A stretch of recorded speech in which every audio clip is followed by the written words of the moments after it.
Caríssimos amigos e irmãos, que a paz do Senhor esteja com todos vocês.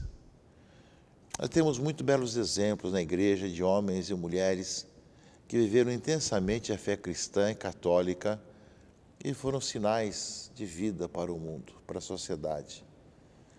Os processos de beatificação e canonização são muito sérios e que depois do povo pedir que realmente pudessem as pessoas examinar a vida de alguns para ver se era possível colocá-los como exemplo de vida cristã e também depois colocá-lo no cânon, dos santos, é algo muito sério, leva anos, Só pode começar depois de 5 anos, depois da morte, e com muitos depoimentos e muitas histórias, com a leitura de todos os seus escritos, suas falas, mas sempre são belos sinais. E temos alguns que nós conhecemos mais e outros menos, por causa da questão da divulgação, também da distância e das tradições populares. Nós celebramos aí no mês de junho os santos populares, Santo Antônio, São João, São Pedro, mas temos alguns outros, e um deles que gostaria de chamar a atenção hoje são os santos chineses. Nós vamos falar muito da China, com todas as suas questões religiosas, todos os seus problemas, caríssimos irmãos e irmãs, mas esquecemos que tem grandes sinais ali também. Hoje é uma memória facultativa. A memória facultativa é aquela que você pode rezar ou não, depende um pouco da devoção da comunidade. Justamente são mártires, Santo Agostinho Zhao Hong e seus companheiros, mártires na China. Diz aqui justamente o texto: o cristianismo está presente na China desde o século V, portanto, século V até o século XXI, e viveu em liberdade religiosa até o século XVII.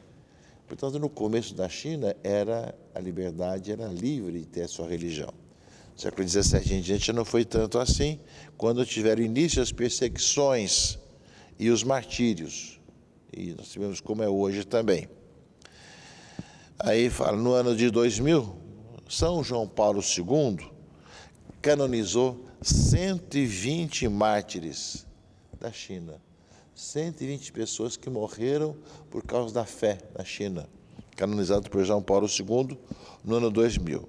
Eram bispos, padres, seminaristas, leigos e leigas. Ou seja, tanta gente foi martirizada, tanto missionários europeus quanto nativos que viviam já a fé cristã e católica. Tanto que vinha para evangelizar de fora, como quem era cristão ali, chinês mesmo, os nativos, que sofreram o martírio na China desde o século XVII até o século XX, Ou seja, deram passos na sua vida cristã e nesse tempo todo foram martirizados, banharam com o seu sangue o solo chinês. E, ao mesmo tempo, tornaram-se exemplos de coragem e de coerência para todos os cristãos do mundo. Agostinho Zhao Hong foi o primeiro padre diocesano chinês e dar-se belo testemunho no ano de 1815 como mártir. Portanto, meus irmãos e irmãs, nós temos muitos processos de beatificação e canonização. Alguns são próximos de nós, temos santos bem perto de nós, temos santos de longe, distantes, e nós hoje, nessa aldeia global que nós vivemos, temos grandes exemplos de homens e mulheres que, mesmo distantes, com a distância física que existe, estão muito perto do nosso coração, porque nos falam que muitas regiões, que muitas vezes a fé católica foi proibida, a fé católica romana foi proibida, e com todos os problemas que ainda existem, no entanto, temos grandes sinais de homens e mulheres, de cristãos, que viveram até o fim, mesmo com a pressão contrária a tudo isso, vivendo a sua fé cristã e católica. Por isso que nós sabemos pedir ao Senhor que, no meio das contradições e pressões da vida, nunca deixemos de ouvir com alegria a fé, nunca deixamos de proclamar a boa notícia que Jesus Cristo venceu a morte, venceu o pecado, está ressuscitado e é a nossa vida. que eles intercedam pela Igreja da China e por todos nós, caríssimos irmãos e irmãs. E que Deus abençoe e guarde a todos, em nome do Pai, e do Filho e do Espírito Santo. Amém.